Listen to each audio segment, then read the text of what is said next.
What's up, guys? I'm here. What am I doing? You introduce the video. What's up, guys? I'm Bitey McBiteface, and welcome to another Tyger Byte. Trick Tyger is going to explain how to create fun NPCs, like me. Well, you heard it. As LLM conversations are coming out of experimental on the July 30th, I thought I'd do a little more of an in-depth dive into what they can do. Let's find out what she's up to. Hello there. What have you got for sale? Welcome back to the shop, Trick Tyger. I have some high-quality gear in stock right now, including a pump shotgun, a shockwave hammer, and a hot rock assault rifle. Interested in any of these? Or maybe you want to see my dance moves? Oh, I'd love to see your dance moves. You asked for it, Trick Tyger. Watch this coordination in action while I bust a move right here in the shop.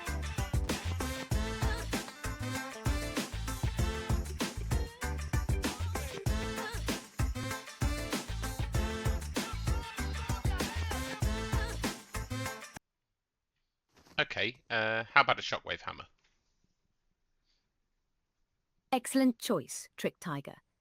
The shockwave hammer is perfect for clearing space when things get too crowded. Shall I wrap it up for you? Or were you looking to add something else to your collection? Give me one of those hot rock assault rifles as well. Coming right up for you, Trick Tyger. That hot rock assault rifle is a top-tier choice for your loadout. Anything else I can get started for you today? That is completely unacceptable, Trick Tyger. I do not appreciate being targeted like that. Please keep the peace in the shop, or I will have to ask you to leave. Well, she didn't like that, did she? Okay, as you can see, she's navigating around until I talk to her, and then she will focus on me and stop moving. So if I come over here, you can see she's looking over there. But as soon as I talk to her, can I get a pump shotgun?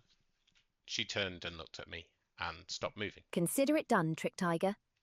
Here is that pump shotgun you There's my pump requested. shotgun. I have plenty more All right, stock if let's you look at need the anything scene. else to round out your loadout. So this is the scene, and you're used to my scenes being fairly empty, but this one is a new level of empty. We have the two player spawners, the NPC spawner, and an entity with a camera component on it. That's it. That's all that's in this scene.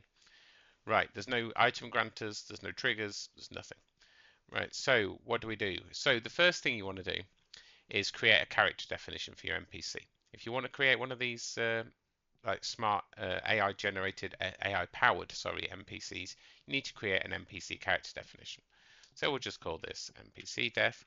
My one here is called Bytes NPC that I've already made, but I'll show you how to make one here. I will show you the one I've created as well. So here is my NPC definition. The first thing you want to do is set this to verse behavior and choose your verse behavior that we're going to write later. It's currently called new persona, but you won't currently have one if you're just doing this from scratch. I'll provide the code at the end of the video. And then pick which Fortnite character, or even custom character if you want, but for now we'll just use a Fortnite character. Kane, doesn't matter. And then we add a new modifier called the persona modifier. And in here, you choose which voice you want the persona to have. So you can test it with Mancake.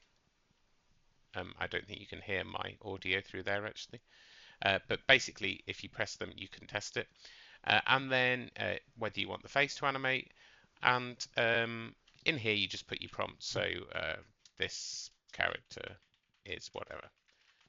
Or you can open it your prompt editor, and then if you type, so if you say hello to it, you see what it would reply.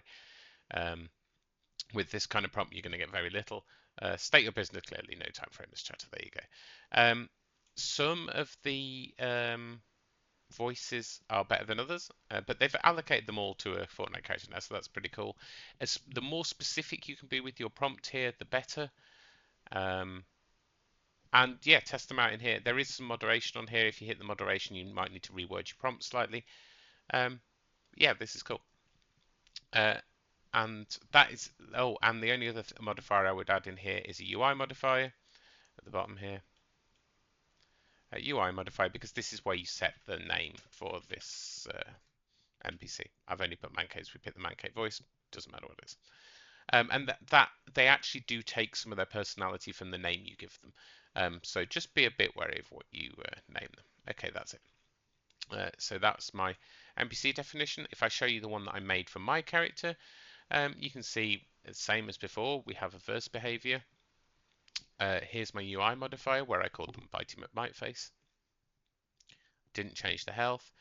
My persona modifier where I picked Halsey's voice because in the cosmetic modifier I was using the Halsey skin.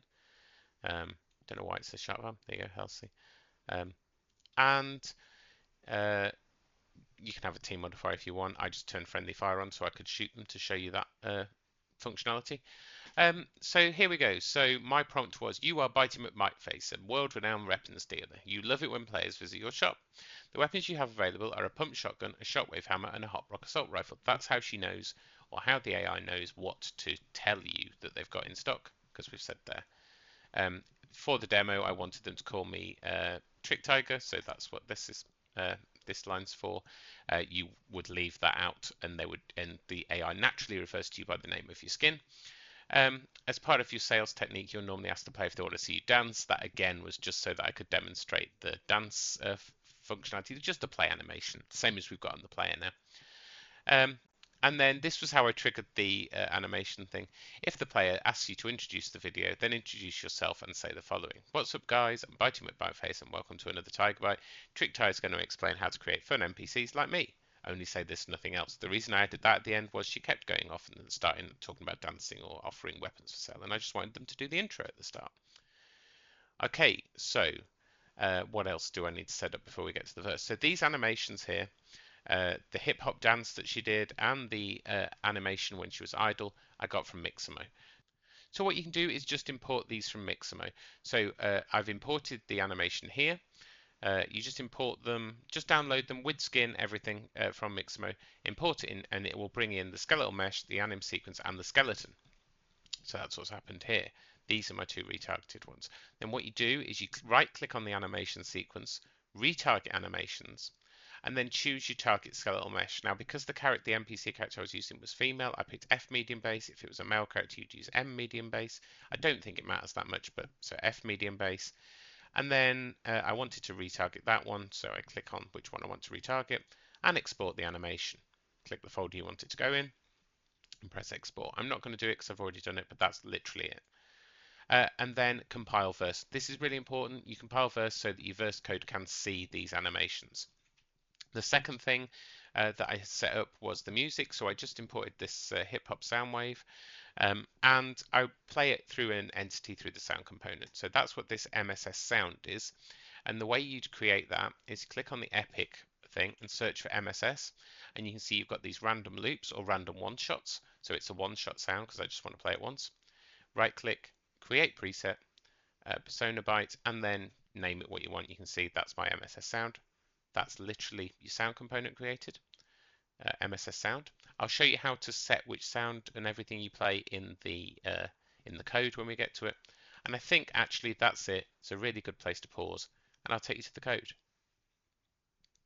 Right, guys, I apologize in advance. This code is quite long, but basically I've included everything. I've tried to do as many options as possible in this one script so that you know how to set it up. First thing is just a string to meshes function. This is outside my class, so this could go in any file, but this is just outside my NPC behavior. All of this stuff is, and I'll explain what each bit does now. So my string to message function just takes any string and makes a message, and that's because when you're passing things to the persona or the LLM, it has to be in message format. It won't accept a string. So you just need a string to message to convert it. And then this is an enum, so this is what I set up so I could define what the persona was going to give me. So a persona can only return certain types of thing, and what it can tell you is an int, a float, a message type, an enum, or an agent. And the reason being, you can't output string or anything like that because you'd be able to capture personal information, and obviously Epic don't want us to do that. So I set up an enum, so this is how you create an enum, which is just pump shotgun, shockwave hammer, and hot rock assault rifle, and then none in case they ask for something different. And then this is how you get structured output. This is how you create what the NPC can feed back to you in code so that you can react to it in gameplay scenarios. So this, you create a struct like this, and then for each of your fields, so I've got a dance field, which is logic. I've got an agent, which is a maybe agent, an optional agent, and I've got a weapon, which is one of these enums. And then you just tell it how to complete these fields with this AI description notation. I don't know what you call that, probably field. AI description. So I've just said use the dance field to return if the player asks you to dance. So if they've asked you to dance, it's going to return true. If not, it'll return false. Use the agent field to return the agent speaking to you. So it just returns an optional agent. And then use the weapon field to return the weapon the player asked for. Output none if it wasn't requested or if it doesn't match. So that's basically just so that it's not granting you a weapon every single time. I needed the none there to deal with that. Okay, this is the new way of setting up personas. So before you would add them to a voice channel and add them to your team, but now you add them to well, you do add them to a voice channel, but you create your own voice channel and you create your own agent group. This is taken directly from the documentation, and it's just how you create an instance of the team member data. So this has voice member info, and this is if they can send voice messages to the channel. So it's basically just setting up the voice channel and an agent group. So making sure that you're in the group so that you can talk to it. And then finally, we start the NPC behavior. So now these things that we got here, so we've got the optional voice channel, which was an option of that top. I don't know why I reversed them there, and an optional agent group. So normally I would call them M, you're used to my notation, like M agent for an optional agent, but this is Epic's documentation. I didn't want to change it so that if you wanted to refer back to that, you could see it. So if we go right down to the beginning, normally used with my code for seeing on simulate, but this is not a Scenegraph component. This is an NPC behavior. So you have on begin and on end. So on begin, we're going to create the NPC team, and then we're going to wait a little bit and add the player as a conversation target. So this just adds every single player to the NPC's team. And when I say team, I don't mean team in Fortnite terms. I just mean in terms of persona. On end, we're going to remove them as the conversation target. So that's when this NPC dies, we just remove all the players so they can't talk to them from the grave. And so all this does is when the NPC spawns, on begin runs, we create the team, and then we add everyone that's in here to do this. In reality, if you were making a game, you need to handle players joining in progress and just run this function for them as well. You wouldn't need to create the team again, but we would do that. I didn't consider that in this demo. So create NPC team. So let's start up here. So what we're doing. So create NPC team. So this is lifted directly from the Epic documentation. So what we're doing is we are getting the agent from the NPC and getting the simulation entity. I actually don't think I use that anymore. We don't need that in there. Oh, we do. There we go. So we create an instance of this team agent group, and we create an instance of this team voice channel, which needs a name and that team group we've just set up. So I just called it Persona Team Chat. Then we're going to add the NPC to it.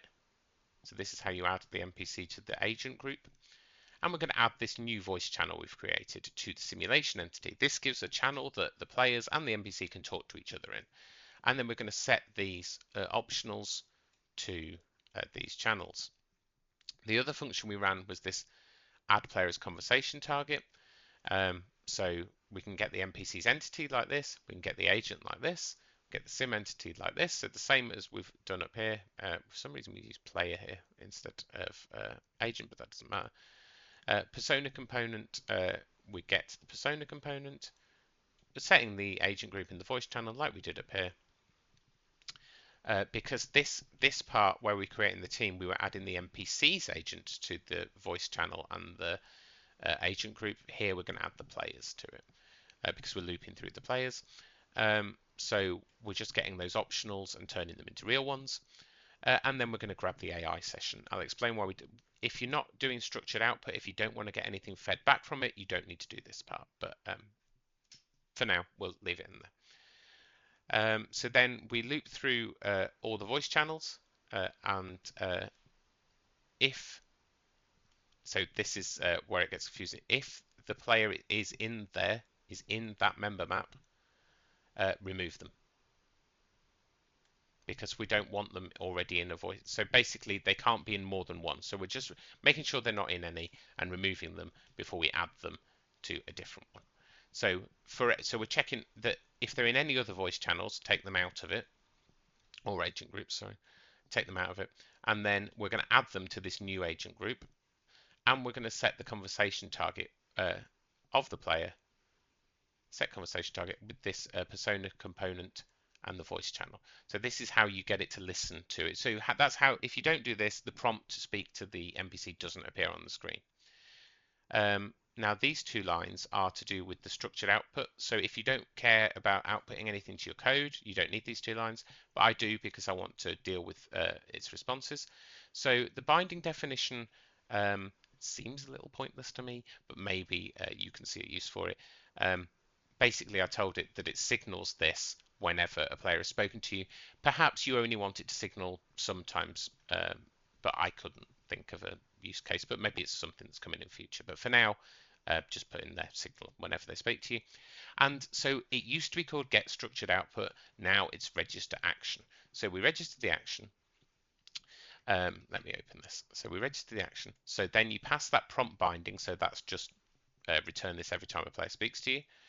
If it's required or not. So if you put false in here, it doesn't return every time.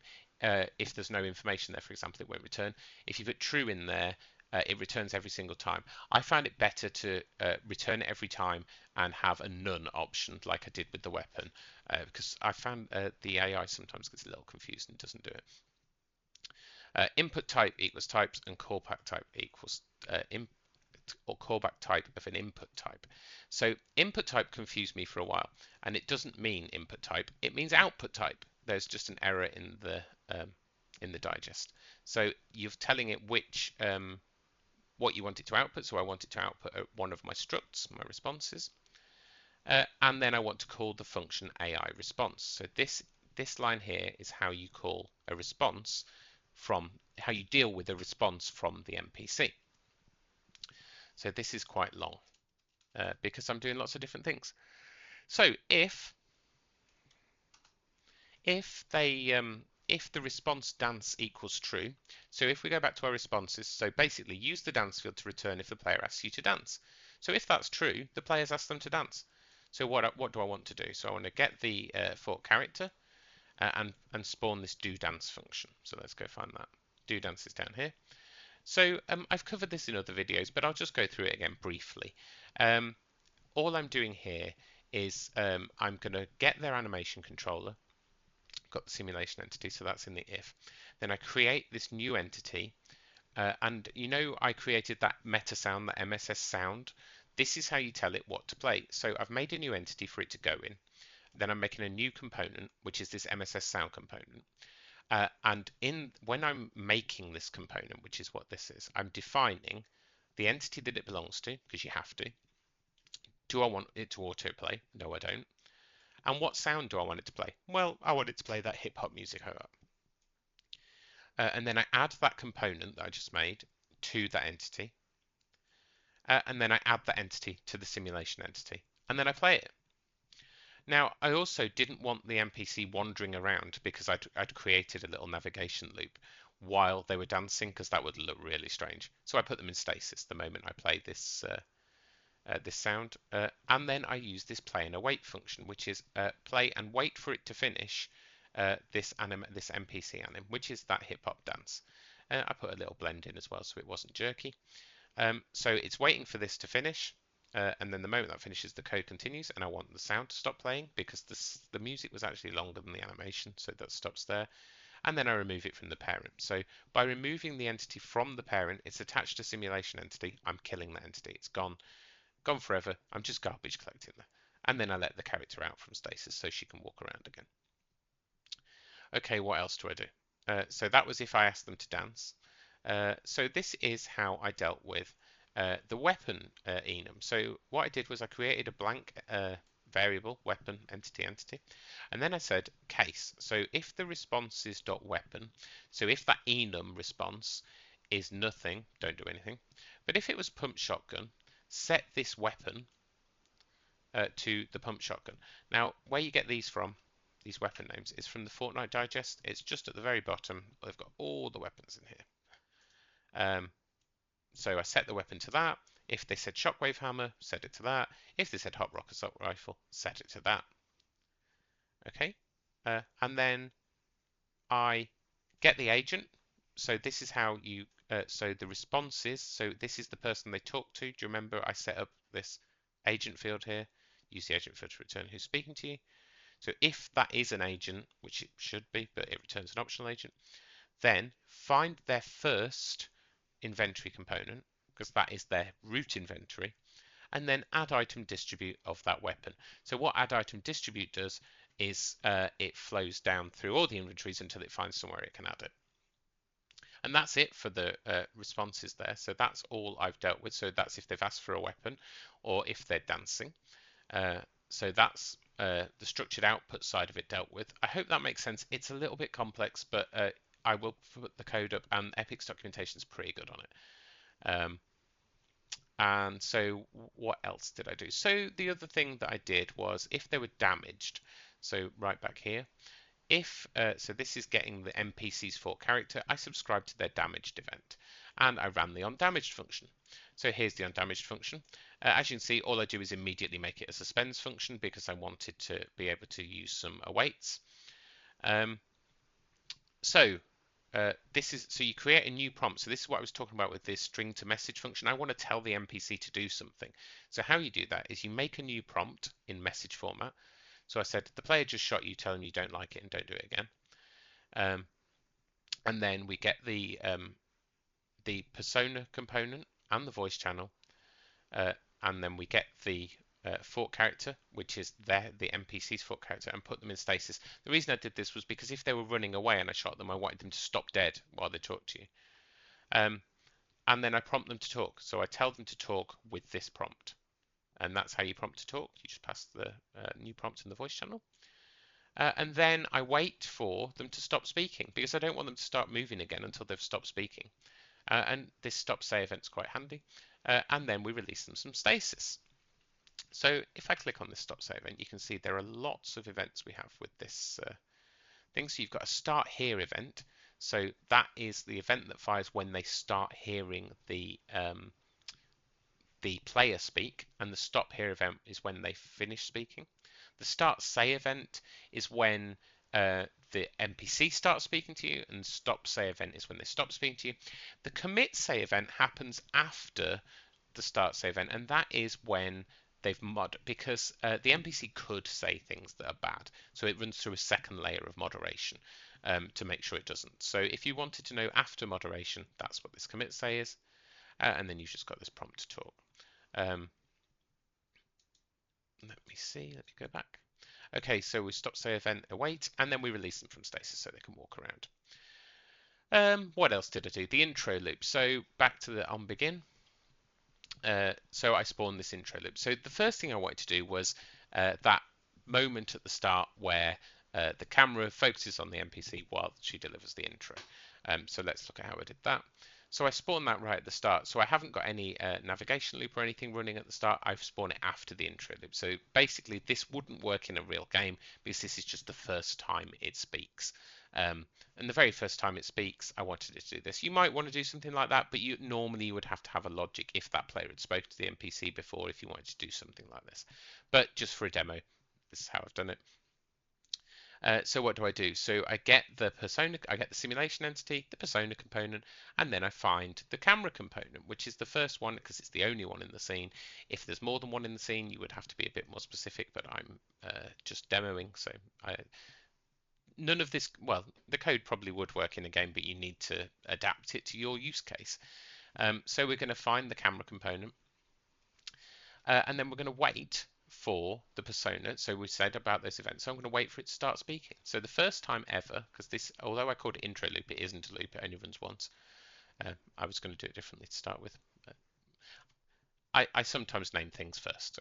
Just we'll ignore that. So it's waiting for them to start speaking.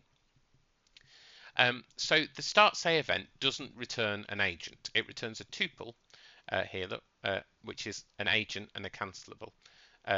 So because you can stop it speaking if you want, that's why it does that. So what I've done is I've grabbed the first part of the tuple. This is how you grab the first part of a tuple.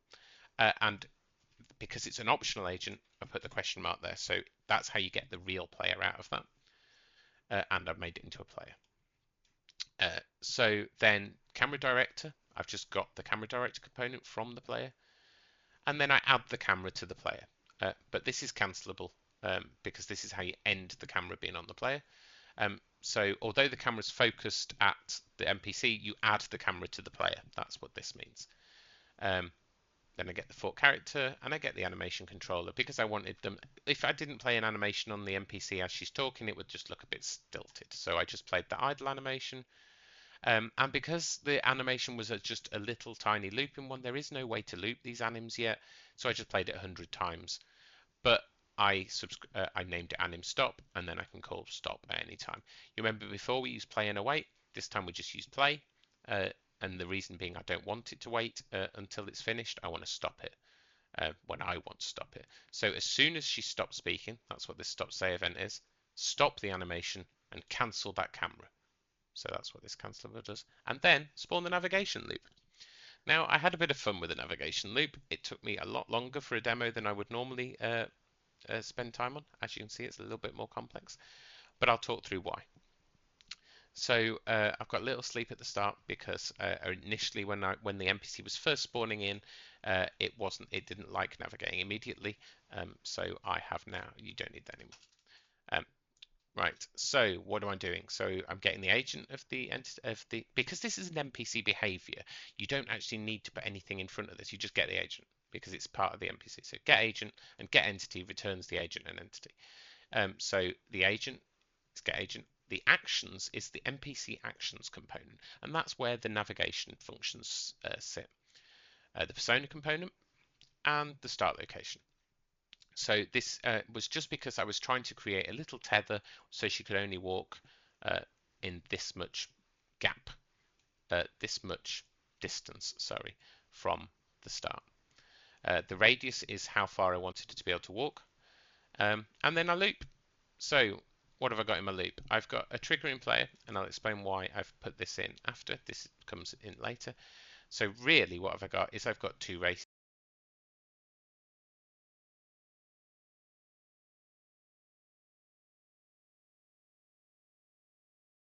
About that, my headset just died. So I'm looping, and I'm looping this race. We'll ignore this bottom race for a minute. I'll just move that out of the way. So look at this race first, and that happens after the race as well. So what am I looping? So I'm looping sleep, a random float between 3 and 4 seconds because I don't want her I don't want her running somewhere, then somewhere else, then somewhere else, then somewhere else. I want her to stop between. So this just gives a little pause between 3 and 4 seconds. Then I get a random left and a random forward, and I do that by getting a random float between minus 750 and plus 750, and the same with random forward. And then I find a target location. So I give her a target location of my random left, random forward, and start location up. Now for the demo, I could have just put 0.0 in there, but if you're using this in a game and it's off the floor or something, this just means that it stays on the same level. And then I make a navigation target out of that location, and then I navigate to the nav target. So I just call that actions, which is the NPC actions component, navigate to the nav target. So this loop happens, and then it goes back and does it again and again and again. This suspends, so it cannot move on. It cannot loop again until it's either got there or failed. So it just waits and then goes back and does it again. The second part of the race is this block. And this is an await, and what I'm doing is I'm waiting for the player to speak because I didn't want, if you're talking to this NPC, for it suddenly to run off somewhere else. So what initially started as, oh, I just want the NPC to wander around a little bit, ended up way more complicated because I was like, well, what if they talk? That looks weird. So I then set this triggering player to my player, uh, the start here event. So you started speaking to it. Now the player that started speaking to it is the triggering player, um, uh, and that immediately ends this loop. So this ends the this race. Sorry, not this loop. It ends the race. So this, the moment somebody starts speaking, it wins this race, and we move on to the next part of the code in the loop, which is stop navigation. So the moment you start speaking, that NPC stops moving. And then we start a new race. So while you're talking to it, or rather while you're talking to it or it's talking to you, I wanted to look at you. So that's all this bit does. So it's just a block of code that says if we're just getting the triggering player, get their fork character and get their entity. And then I just told it to focus on that player. So actions is that NPC actions component, and just focus on that player and lock the focus there. So if you move around, she will carry on looking at you. And we're racing that against the stop say event. So when she stops speaking, this race ends, and so the focus lock stops. She stops looking at you, stops speaking, and we can start the loop again. And so she starts navigating again. But so a little bit of a complicated loop. I mean, it's not massively complicated for experienced people, but I just wanted to explain what I was doing there. It was probably overcomplicated for a demo, but I wanted to show you a lot of things that this new technology could do. And I think that's it. What I'll do is I'll upload this code somewhere, but bear in mind you will get errors, and the reason you'll get errors is you do not have these animations and you do not have this sound. So you need to create your own animations and sound to get rid of those errors. But I didn't record an outro with the NPC. Maybe I should have done. And we'll see you next time for another Tyger Byte. Bye.